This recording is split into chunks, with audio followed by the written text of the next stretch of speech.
Selamat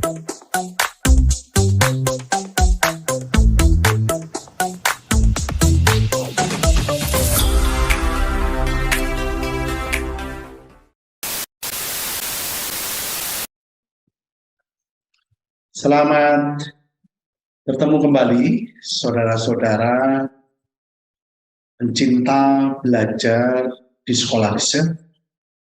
Hari ini kita akan melanjutkan untuk program riset membicarakan salah satu strategi riset.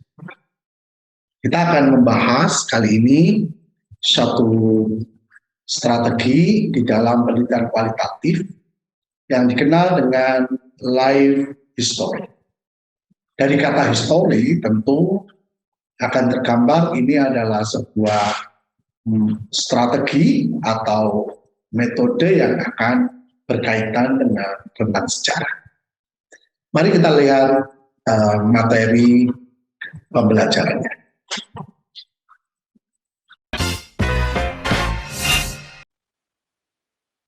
Baik, teman-teman pecinta belajar riset.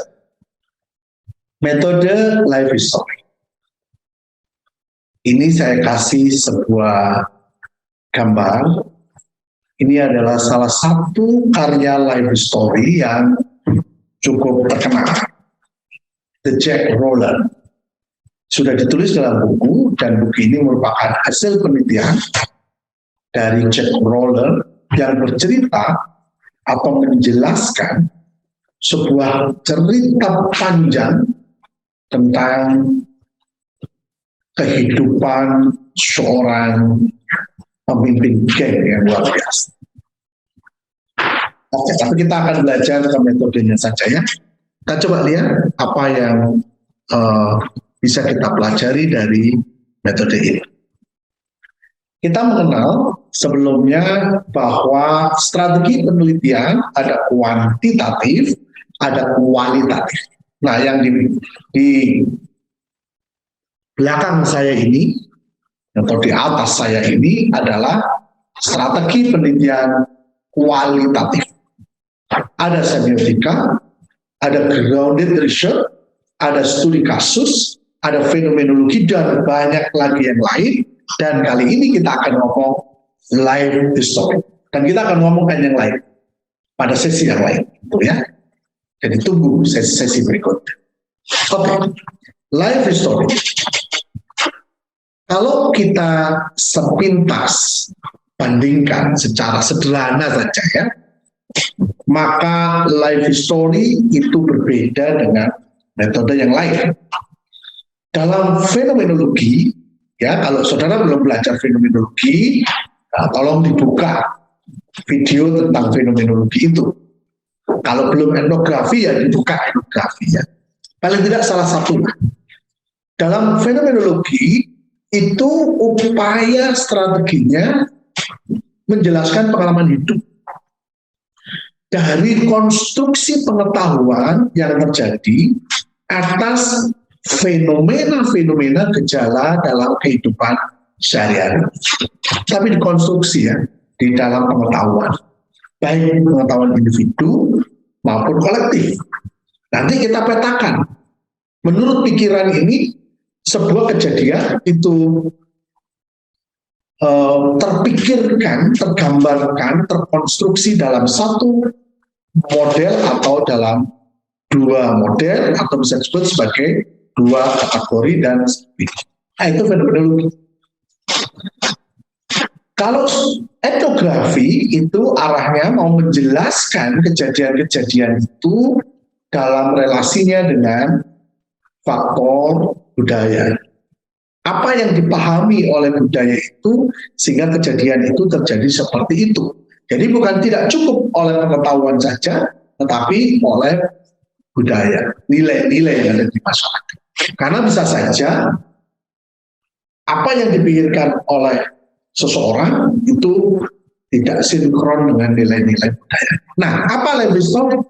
Life history ini menjelaskan kejadian, peristiwa dari si pelakunya, dari orang yang terlibat di situ, tapi tidak kita lihat pengetahuannya, tidak kita lihat budayanya, tapi coba kita amati dari pengalaman hidupnya yang panjang.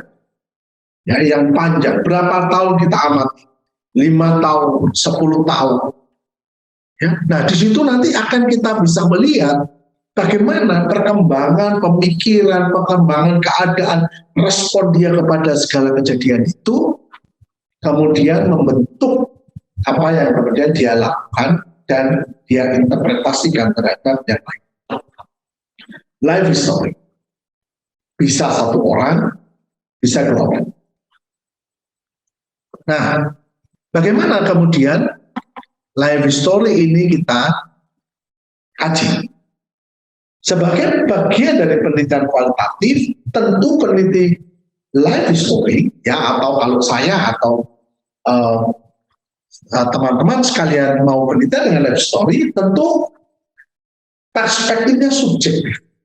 Harus lebih banyak menukik ke dalam, melihat dari sudut pandang orang itu.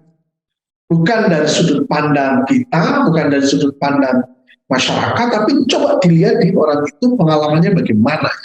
Dan kemudian kita menguraikan, menjelaskan keterkaitan satu dan yang lain, satu peristiwa ke peristiwa yang lain di dalam sudut pandang pelakunya itu. Nah, itu sifat dari ideografis. Nah, life story akan menjelaskan pengalaman hidup orang, ya, bagaimana dia menjadi seperti ini sekarang, atau disebut dengan being, proses menjadi. Jack Roller itu dulu waktu awal adalah anak kecil yang penuh ketakutan, ya, hidupnya. Tapi kemudian tumbuh karena dia harus berhadapan dengan teman-temannya yang nakal. Dia berubah pelan-pelan menjadi orang yang berani. Dan setelah dia menjadi orang yang berani, dia kemudian menghadapi berbagai geng, dan kemudian dia harus melawannya, dan terus terjadi. Nah, menjadi seorang rampok, menjadi seorang kepala geng, menjadi seorang yang ganas, itu tidak tiba-tiba ketika lahir menjadi seperti itu. Tidak ada sekolah khusus tentang itu yang kemudian setelah lulus menjadi itu. Ya, tidak ada. Banyak peran-peran yang kemudian muncul menjadi geng anak-anak perempuan, geng motor, menjadi yakuza, menjadi pengikut-pengikut sebuah ritual-ritual, ya, atau Anda harus menjadi seorang peselingkuh, misalnya yang digambar bawah itu juga tidak direncanakan dengan baik sejak muda, dan itu juga tidak kemudian ditata rapi dalam sebuah episode-episode seperti dalam sinetron, ya. Tetapi itu adalah pengalaman hidup yang membentuk satu kejadian, mundur kejadian yang lain, maju lagi, dan sebagainya. Dan itu menjadi bagian dari perjalanan hidup, perjalanan usia yang kita miliki. Nah, disinilah life story itu ingin mencoba untuk menjelaskan proses apa yang terjadi pada seorang aktor atau agen.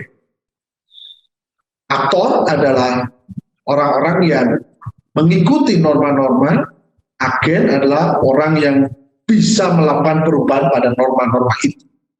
Tetapi baik dia mengikuti atau dia mampu merubahnya, semuanya dia lakukan di dalam rentang waktu hidupnya atau life history-nya. Setelah kita memahami pengalaman hidup orang, kita mulai mengembangkan dari cerita pengalaman itu bagaimana peranan keluarga, bagaimana peranan teman, masyarakat, pemerintah di sekitarnya. Tetapi bukan dari sudut pandang keluarganya, bukan dari sudut pandang pemerintahnya, tapi dari sudut pandang aktor ini. Bagaimana seorang gangster atau seorang preman muda itu melihat teman-temannya dulu yang masih SD, yang lewat di depan tempat. Bagaimana dia melihat preman-preman tua yang menekan dia? Bagaimana dia melihat pemerintah? Bagaimana dia melihat keluarganya? Oh, ternyata keluarganya membuang dia, mengasihkan dia. Bagaimana dia? Nah, ini kita bisa melihat gambaran masyarakat dari sudut pandang aktor. Nah, tentu ini akan sangat berbeda kalau kita pakai fenomenologi atau etnografi, ya. Karena sudut pandangnya kemudian sudut pandang di masyarakatnya. Tapi kalau ini sudut pandang orang itu, ini pentingnya life story, bagaimana kita memahami perjalanan hidup itu sebenarnya adalah membangun dunia dari sudut pandang kita sendiri. Dunia yang dipandang oleh individu itu punya perbedaan dengan dunia yang kita pandang atau dipandang oleh pemerintah atau dipandang oleh tokoh-tokoh agama atau dipandang oleh siapapun. Ya.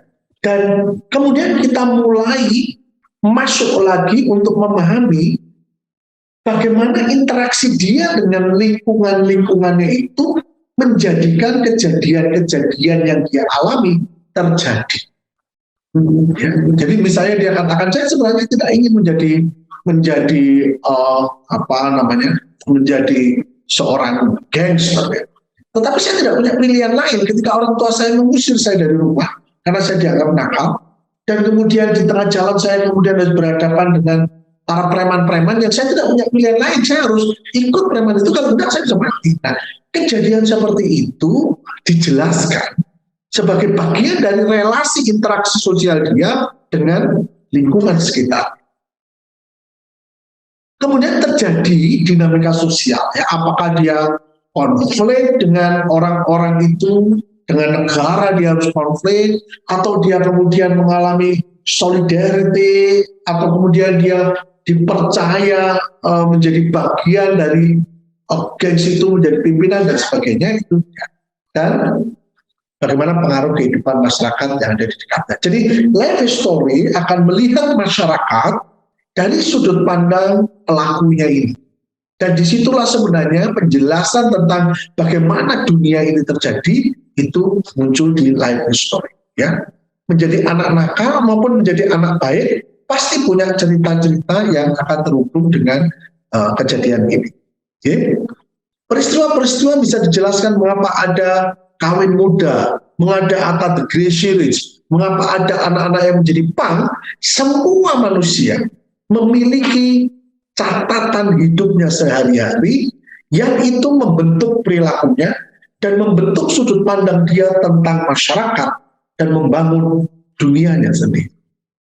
Ya, siapapun, apapun kejadiannya, ya, tidak ada orang yang tidak menulis sejarah hidupnya sendiri. Ya, tentu kata menulis tidak selalu diartikan sebagai tulisan di kertas, tetapi tulisan itu teringkot baik dalam sejarah hidupnya. Lembar sejarah hidup itu tersimpan di dalam hatinya atau di dalam pikirannya. Nah, disitulah kita kemudian mengembangkan sebuah kajian, ya, melalui empati dan pengetahuan untuk mulai mengkonstruksi masyarakat yang luas, sebuah bangsa, sebuah etnis, sebuah komunitas, sebuah keluarga, sebuah kelompok dari sudut pandang seorang aktor atau seorang agen dalam melakukan itu. Pengalaman adalah guru yang terbaik karena dalam pengalaman itu tertulis sejarah kehidupan dan tertulis catatan-catatan penting dalam menghadapi kehidupan itu. Tentu life story ini tidak cukup dikatakan seperti ini. Mari kita melakukan penelitian dengan life story ini, dan itu sangat bisa dimulai dari diri kita sendiri. Selamat bekerja, selamat mencoba, semoga kita sukses selalu. Terima kasih.